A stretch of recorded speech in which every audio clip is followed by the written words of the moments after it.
Bonjour à tous et bienvenue sur cette nouvelle vidéo expliquant le projet de la cité École Vivante. Dans cette vidéo, nous allons parler des temps d'apprentissage. Voici d'abord un peu une vue d'une année à la cité École Vivante. Alors, vous remarquerez qu'il y a chaque fois 3 semaines avec des petits A en rose au-dessus, c'est des semaines d'atelier. Donc, 3 semaines d'atelier alternées par une semaine de hub. Bien sûr, je vais expliquer tous ces différents termes dans la suite, mais à retenir déjà 3 semaines d'atelier, une semaine de hub. Voyez aussi apparaître dans l'horaire des temps GPS.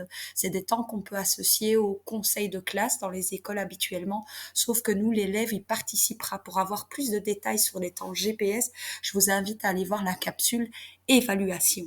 Et enfin, vous voyez des semaines atypiques, la semaine d'ouverture, semaine festive, etc.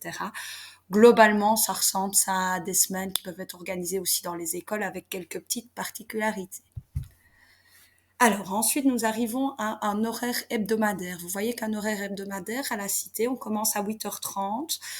Il y a plusieurs jours où on finira à 14h45, mais il est possible aussi que la dernière période, de 15 à 16h30, soit utilisée pour prolonger certains ateliers, certains TTA, certains apprentissages. Tous ces termes, bien sûr, je les expliquerai par la suite. Donc voilà un horaire théorique d'atelier. Alors, je vais ici expliquer par la suite ce que sont les différents ateliers dans un premier temps. Donc vous voyez qu'il y a 2 ateliers différents de 3 fois 90 minutes par semaine. Et donc pour rappel, avec l'horaire global, ces ateliers ont lieu pendant 3 semaines.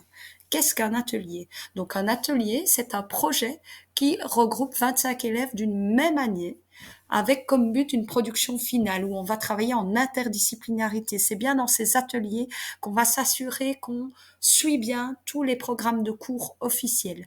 Donc dans ces ateliers, les profs vont mettre en place des choses qui permettent de couvrir les différents programmes de cours de manière interdisciplinaire. Le but étant ici de donner un peu plus de sens aux apprentissages. Ne pas voir la matière pour elle-même, mais la voir dans le cadre d'un projet, dans l'idée de mobiliser un petit peu plus les élèves sur les différents apprentissages à réaliser par les programmes.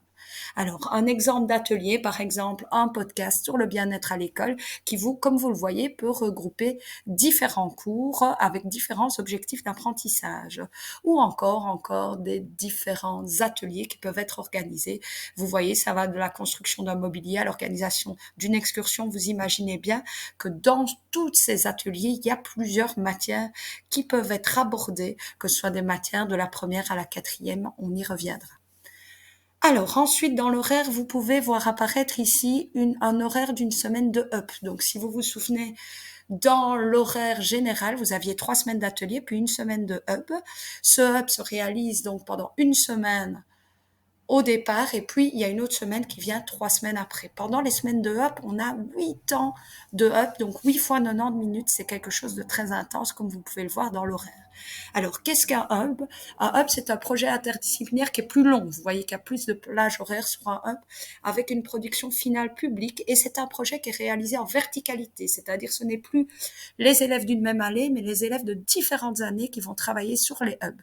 Il y aura chaque fois une semaine d'élaboration, et une autre de concrétisation et d'évaluation. Elles sont espacées pour permettre justement entre de pouvoir adapter les dispositifs avec ce qui a été décidé les premières semaines. Donc c'est des projets beaucoup plus ambitieux et surtout à retenir en verticalité avec des élèves de différentes années. Voici des exemples de hubs qui ont déjà été imaginés par l'équipe.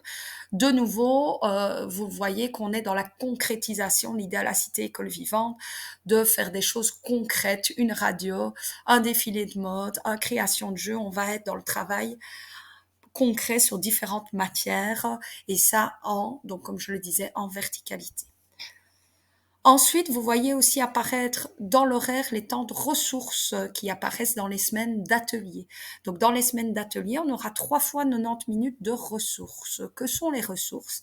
Les ressources, c'est pratiquement le seul temps où un enseignant va se retrouver seul avec sa matière via des élèves. C'est un moment où on approfondit certains points de matière qui sont nécessaires pour les différents ateliers. Donc, ça va venir un peu comme un éclairage de matière pour aider à faire différentes choses dans les ateliers, ce qui permettra aussi de bien coller, comme on le disait, ce qui est attendu dans les programmes. Un exemple, par exemple, dans l'atelier construction de meubles pour la cour de récré, on aura besoin des amplitudes d'ordre d'encre en maths qui seront travaillés donc dans un temps de ressources spécifique aux mathématiques où là, on se drillera un peu sur le calcul d'amplitude d'angle qui nous permettra après de réaliser les constructions. Alors, ensuite, dans les semaines d'atelier, on a aussi les temps TAC, comme vous voyez le mercredi matin, 2 fois 90 minutes. C'est quoi ces temps TAC? Ce sont des moments où on regroupe 4 classes. Ça peut être de différentes années ou de mêmes années, mais en tout cas 4 classes en même temps pour faire différentes choses que on pourrait répéter habituellement dans l'enseignement dans des classes. Mais ici, on se dit, tiens, on doit faire vraiment un cours ex cathedra, on doit transmettre un poids de matière. Ça peut être fait de manière très passionnante, etc. Mais on a besoin vraiment de 90 minutes pour transmettre une matière aux 4 mêmes classes en même temps. Ce qui nous permet, à d'autres moments, de retrouver du temps pour avoir des plus petits groupes. Donc, ces temps vraiment, ces temps d'accompagnement, ces temps d'apprentissage en commun nous permettent de récupérer du temps à d'autres moments. Vous voyez que ça peut être un cours ex cathedra, mais aussi une conférence. On invite quelqu'un, visionnage d'un documentaire ou des sorties et des visites. Tout ça, chaque fois, au service des temps d'atelier et de hub, naturellement.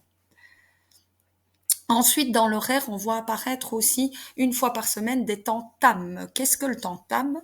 Le temps TAM, c'est un temps d'apprentissage en mouvement. Donc, c'est ce qu'on peut associer aux cours d'éducation physique de manière classique. Donc, bien sûr, les cours d'éducation physique seront inclus dans ces temps TAM. Et il faut savoir aussi que ces temps TAM seront réalisés en mixité filles-garçons ensemble.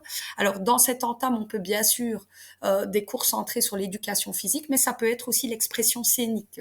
La spécificité des temps, c'est d'avoir de l'espace pour bouger, donc d'avoir un local pour bouger, et ces temps seront mis aussi en relation avec les hubs et les ateliers.